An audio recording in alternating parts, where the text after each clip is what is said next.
Hey everybody, Glenn back with another grade reveal, this time from SGC. It's been a while, so good to be back. Haven't been doing any breaks or grade reveals recently. Grade reveals, one, because I haven't had anything coming back. And breaks, just kind of been taking a break, no pun intended. From doing the breaks here, I've been super busy at my day job. So just trying to keep up with that hasn't left me a lot of time. Plus, it's really kind of hard to find football right now, and that's pretty much what I do. I tried to do a basketball break there, and it was all right, but not really something that I'm into. Most of what I find right now is like, I'll call it unlicensed baseball or Chronicles football, or well, I'm sorry, basketball. And I'm just really not too keen on the whole Absolute thing. I've never been a giant fan of Absolute. Getting a bunch of crap, kind of trying to get a kaboom. So I haven't really been doing any of that. But what I do have is a SGC order here today. So before I get into that, I did want to kind of show off this nice Baker Downtown I got. Finally, actually, oh, you can see this. Finally, actually pulled this out of a Donruss, actually blaster break that I got into. They pulled one downtown out of it, and as luck would have it for me, it ended up being Baker Mayfield. So this is one of the first modern cars I've actually sent into CSG in a long time, since I first sent stuff into them. So I'm pretty happy with the 9.5. You see I got a 9 on centering, 10 on corners, 9.5 on edges, and 9.5 on surface. So primarily using CSG for vintage. But in this case, I decided to send this one in there mainly just because I've got a couple orders out with HGA already. They're a little bit backed up because of what's going on with their COVID issues. So went ahead and sent this in anyways to CSG, and I'm pretty satisfied with the grades. So just wanted to kind of show that off before we get into everything else. Now this order that I do have here, this is actually a vintage submission. So as all of you know, I'm a Browns fan, so I've been trying to do a set build, or I'm working on a set build, and I'll probably do a video a little bit about that later on, because that's kind of how I'm spending my time as far as collecting is concerned. So this particular order was a 5-card submission to CSG on an express order. Their turnaround time, I want to say, was like 20-some days when I sent it in. They beat it by quite a bit, actually. So I'll go ahead and put the TRT times up just so turnaround time, so you guys can see what I'm talking about. But essentially, 22 days, was where they were at when I sent these in on an express order. You see I sent them in on the 2nd of November. It takes about 3 days to get from Ohio to Florida. They submitted it the day they got it.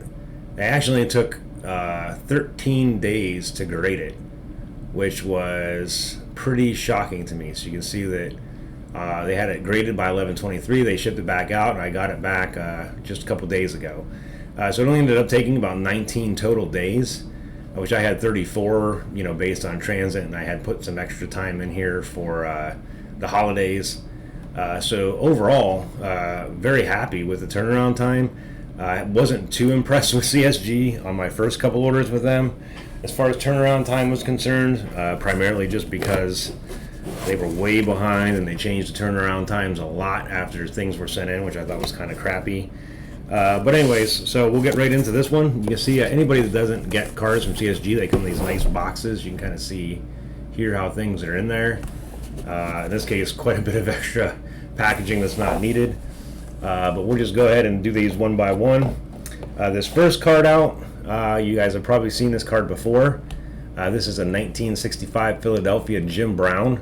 I actually had sent this into HGA and gotten it graded, and it actually came back a 7.7, HGA 7.0. I didn't like the way it looked in their slabs. I'm not a huge fan. I like some of the junk wax looks good with their labels, especially the neutral match. I think it looks really good. But on vintage, I've just kind of fallen in love with CSG. A lot of people complain about the label and the size and all the white space and everything. I don't mind it at all. If you hold one of these in your hand, the quality of the case, the clarity of the case is just exceptional, and I really like that in these vintage cards where you can really clearly see. I mean, even on the video here, you can pick up how clear that card looks in this particular case. So in this case, I ended up getting a 6.5, so I got a lower grade actually by resubmitting with CSG, but I'm okay with that. But it does kind of, you know, I've heard a lot of people say that vintage cards get graded like BVG from CSG just because the guy that used to be with Beckett is in there. I haven't personally seen that to be the case. I will be doing a video on that later on. I've sent in quite a few cards that I've got back and cracked, this being one of them. So overall, ended up getting a 6.5. You know, see, surface ended up killing me on this with the 6. Centering 7.5, corners 8, and edges 8. Now I will say, I won't go over it in this video, but I will go over it when I do that comparison video. The subgrade differences between HG and CSG were pretty stark. So I was a little bit surprised by that, actually, because HGA kind of gets a bad rap for being too hard on surface. They actually gave me a higher grade on surface than CSG did, but they gave me a much lower grade on corners and edges, HGA did, as opposed to this one. So anyways, overall, nice card, 6.5. I'll take it. Next card out, this was the one I was probably the most disappointed in. This is a 1951 Otto Graham Bowman, small.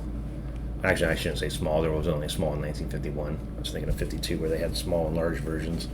You can see I'm wiping these things off. What happens is there's a lot of like little white shavings that get on these cases from the packaging that they use, so you usually have to clean them off a little bit. So this one only got a 4, and you can see this is a beautiful card. And you can even see centering got a 7.5, corners and edges both got an 8, but then the surface got a 3. And I really don't have the slightest clue what I missed on the surface of this. And there's a little bit of wax staining down here by the C, a little bit of wax staining up here on the height on the back of the card. Other than that, I really don't remember seeing anything significant on the surface, especially the front, that would justify this getting a 4 based off that 3 on surface, because you can see it would have got a much better score if that surface grade would have been better. So I am a little bit disappointed with this one. But again, I'm kind of new to grading vintage, so I'm sure that I probably did miss something. Now, I will go as far as to show you guys on these undersized cards. A lot of people complain that they put them in these like little plastic sleeves. You can see that like penny sleeve in there. I don't know why people are complaining so much about that. I think Beckett, PSA, BVG, BGS, all of them do that. I think SGC is the only one that doesn't, because they have their little, you know, tuxedo gimmick that they got going on. But you can see that before, I have a couple cards that were undersized that did kind of float around in the penny sleeve a little bit between these outer edges here, and you could kind of make it move around. So you can see here they've done very similar to what other grading companies have done, where they're doing like, it looks like maybe there's another line inside of there that's holding that in place, or they're putting a seam on that penny sleeve like a lot of the other grading companies do. But it does keep this thing a lot more centered. I don't really see it moving around in there.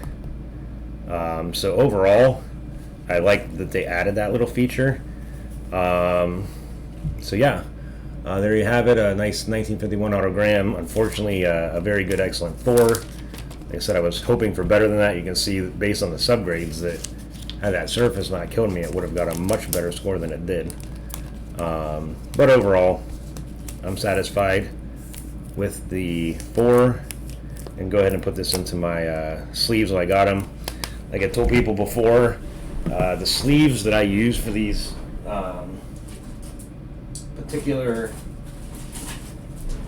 slabs come from the Superior Fit Innovations. These are super clear. They have a tapered flap, and they fit perfectly. I mean, you saw how I put that thing in there. There's really no extra plastic on the sides of this thing. So I really, really love these protective sleeves for CSG cards from Superior Fit Innovations that are really, really nice. So if you're getting CSG, I would highly recommend that you do that. Okay, so number 3, I've got 3 1950 Bowman rookie cards for the Browns here. So the first one is the lowest grade that I got. This is actually a 1950 Bowman Lou Groza. You can see I got a 7 on centering, 5.5 on corners, 8 on edges, and 8 on surface. So again, one category kind of killed me on this, just like that Otto Graham. The 5.5 on corners. If I could have pulled off a 7 or a 7.5 on that, I'd be looking at at least a 7 or a 7.5 on this particular card. But overall, still a beautiful card. I actually do think that one of these back corners looked pretty rough once I actually looked at it a little bit closer, once I got it back. So like I said, I'm pretty new to vintage.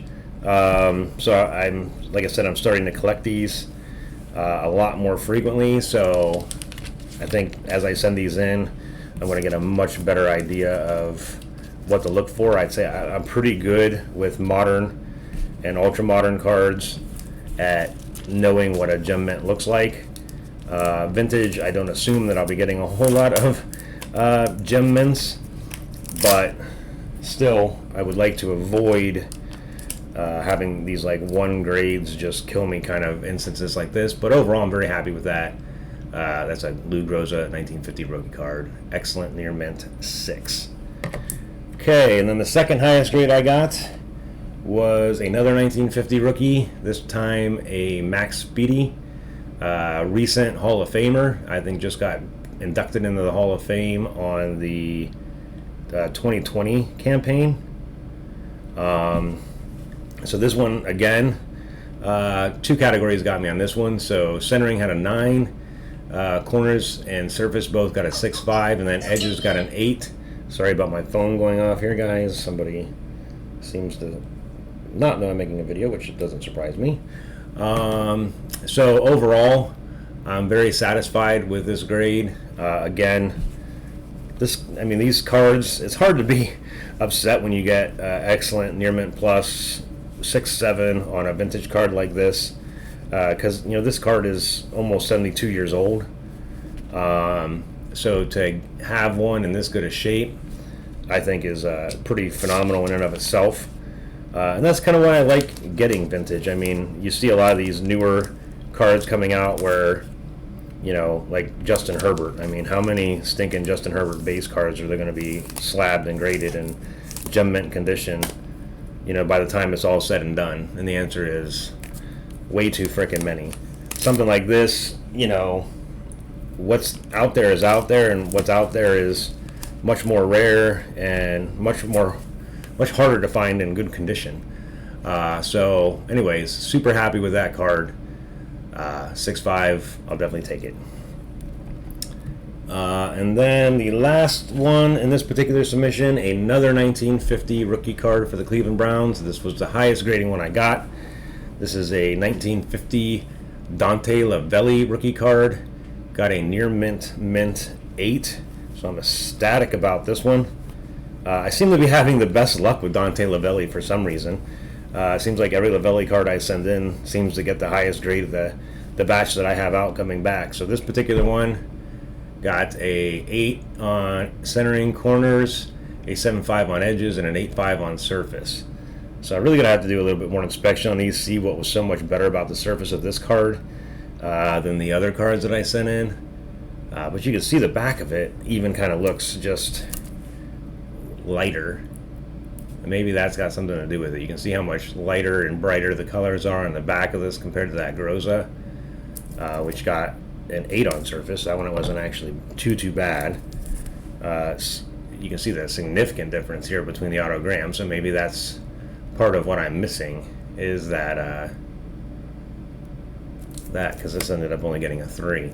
So anyways, for a 1950 70-year-old card to get an 8, glue fingers Lavelli, nice rookie card. I'm super happy with this. Any 1950 card I can get in a near mint 8 condition, pretty friggin' happy with. So overall, I would say this is a pretty good start to my vintage collection.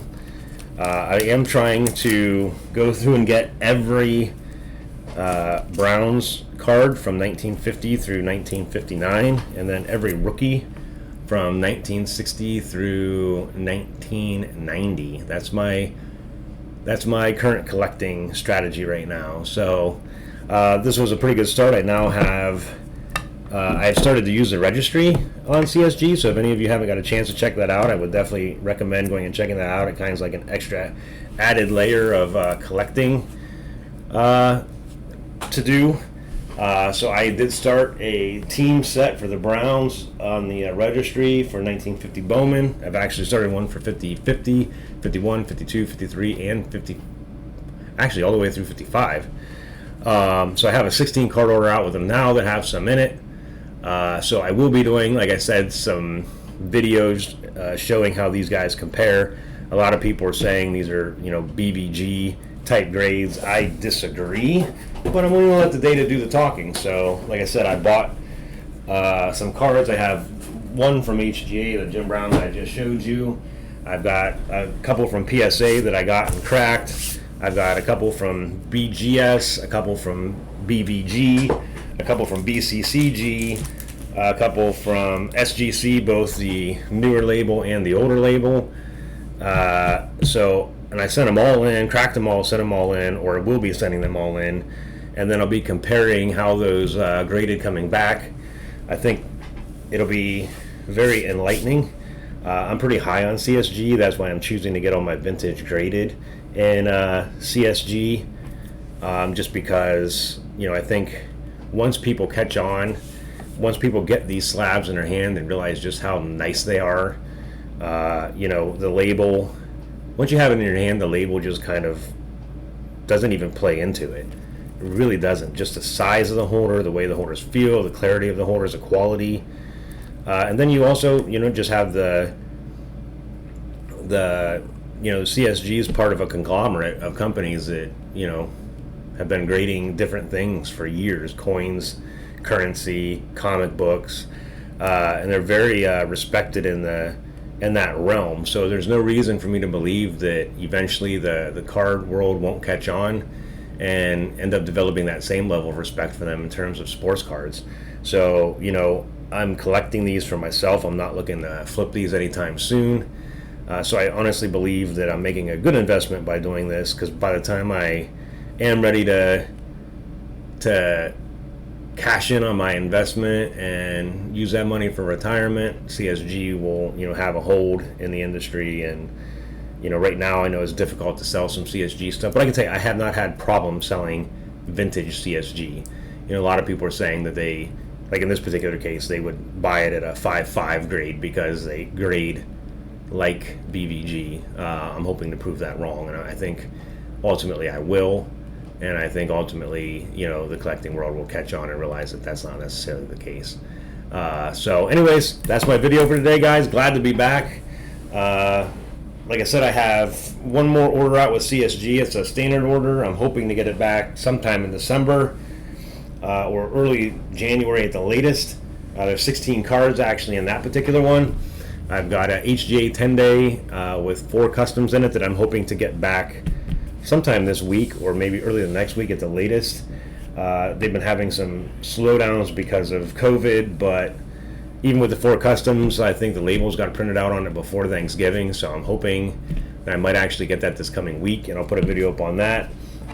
Then I have a 30-day out with HGA. I have a 2-card order out with SGC, and then I've got another HGA, another couple CSGs, and another, I actually might send 1 card to PSA. I'm debating it right now. So all of that coming up. Then I've also got some boxes I'm going to be breaking, just personal boxes for myself, doing some hunting for some old cards. This channel is supposed to be about collecting. I got into the breaking, which is fine, and I'll still do breaks every once in a while, but I'm not going to go out of my way to, try to get product. I don't have the time to go sit in stores and try to get the retail stuff that comes out, and right now I don't have the funding necessarily to spend thousands of dollars on 3 or 4 boxes of cards that I may or may not get my money back on because I haven't really established myself yet. So I'll make these videos and hopefully get some more followers. With that said, if you like the content, please hit the subscribe button on YouTube. Also, you can follow me on Facebook. If you go to Deviation Sports Cards on Facebook, join that room. Post all this stuff up on there. We'll be doing some contests here coming up for Christmas. I have a neat little idea I want to do for Christmas that I'm looking to do here in the next couple weeks. So I should be posting a lot more content a lot more frequently because I'm not going to be focusing solely on breaks, and I've actually got some cards coming back from grading companies. So I'm going to try to keep the content coming a little bit more frequently, but something that takes a little bit less of my time as far as trying to find product and list the auctions on eBay and get everything shipped and packaged out. Like I said, I'll still do those every once in a while when the opportunity presents itself, but I'm not going to go overboard and spend a whole bunch of time on it. So like I said, if you like the content, please subscribe, please like on Facebook. Thanks for watching, and I hope to see you next time. Thanks a lot.